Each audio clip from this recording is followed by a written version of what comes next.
Hello, ഇന്ന് നമ്മൾ ചെയ്യാൻ പോകുന്നത് എന്താണെന്നറിയോ? ട്രെയിനിങ്.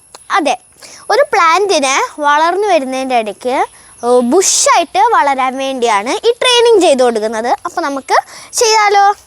ഇത് കണ്ടോ, ഇത് ഞങ്ങളുടെ അവിടെ വാങ്ങിയൊരു ഗുവയാണ്. അപ്പോൾ ഇത് നട്ടു കൊടുത്തപ്പോൾ അങ്ങനെ വലിയൊരു റിസൾട്ട് ഉണ്ടായില്ല. അപ്പോൾ ഞങ്ങളതിനെ വേറൊരു വലിയ കവറിലേക്ക് റീപോർട്ട് ചെയ്തു.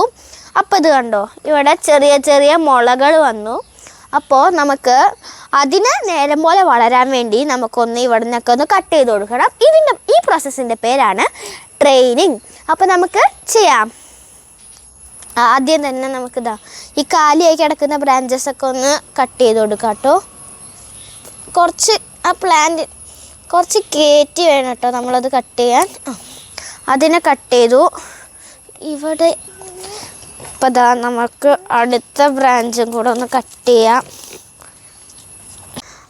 ഇങ്ങനെ ചെയ്യുന്നതുകൊണ്ട് നമ്മുടെ ആ പ്ലാന്റ് കൂടുതൽ ബുഷായി വളരുകയും ആ കട്ട് ചെയ്ത ഭാഗത്തു നിന്ന് ഒരുപാട് ബ്രാഞ്ചുകൾ ഉണ്ടാവുകയും ചെയ്യുന്നതായിരിക്കും. അപ്പോൾ നമുക്ക് ഒരുപാടധികം ഫ്രൂട്ട്സും കിട്ടുന്നതാണ്. അതുകൊണ്ട് ഇതൊരു നല്ല ഒരു കാര്യം തന്നെയാണ്. നമ്മളിതാ ഓൾമോസ്റ്റ് എല്ലാ ബ്രാഞ്ചസും കട്ട് ചെയ്ത് കഴിഞ്ഞു. എല്ലാതും കട്ട് ചെയ്ത് എടുത്തിട്ടുണ്ട് ഇവിടെ. ഇത് കണ്ടോ. അപ്പോൾ ഇനി നമുക്ക് ആ കട്ട് ചെയ്ത ഭാഗങ്ങളിൽ ഇൻഫെക്ഷൻ അടിക്കാതിരിക്കാൻ വേണ്ടി സാഫ് തേച്ച് കൊടുക്കണം. അപ്പോൾ അടുത്ത പ്രോസസ്സ് സാഫ് തേച്ച് കൊടുക്കലാണ്. അപ്പോൾ നമുക്ക് അതും കൂടെ അങ്ങോട്ട് ചെയ്ത് കൊടുക്കാം. അപ്പോൾ ഇതാ നമ്മളിവിടെ സാഫ് അപ്ലൈ ചെയ്യുന്നുണ്ട്. കട്ട് ചെയ്ത ഭാഗങ്ങളിലൊക്കെ നമ്മൾ സാഫ് ഇങ്ങനെ അപ്ലൈ ചെയ്തുകൊണ്ടിരിക്കുകയാണ്.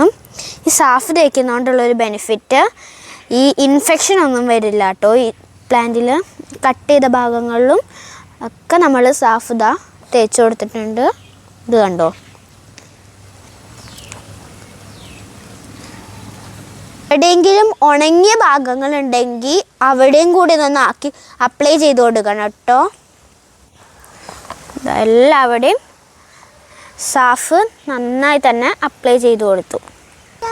ഇനി ഇത് വളർന്നു കഴിഞ്ഞ് ബുഷായി വന്നിട്ടുള്ള ഒരു പിക്ചർ ഞങ്ങൾ കുറച്ച് കഴിഞ്ഞിട്ട് വരുന്ന വീഡിയോയിൽ തന്നെ കാണിക്കുന്നതായിരിക്കും. ഉണ്ടോ, ഇവിടെ നിന്നൊക്കെ ഇങ്ങനെ മുളച്ച് വരുന്നത് എല്ലാവിടെയും ഇങ്ങനെ ചെറുതായിട്ട് ഇങ്ങനെ മുളച്ചൊക്കെ വരുന്നുണ്ട്. അപ്പോൾ ഇതൊക്കെ പെട്ടെന്ന് തന്നെ വളർന്നു വരും. പിന്നെ ഈ കട്ട് ചെയ്തതിൻ്റെ താഴ്ന്ന ഒരു 3-4 ബ്രാഞ്ചായിട്ട് വളർന്നു വരുന്നതായിരിക്കും.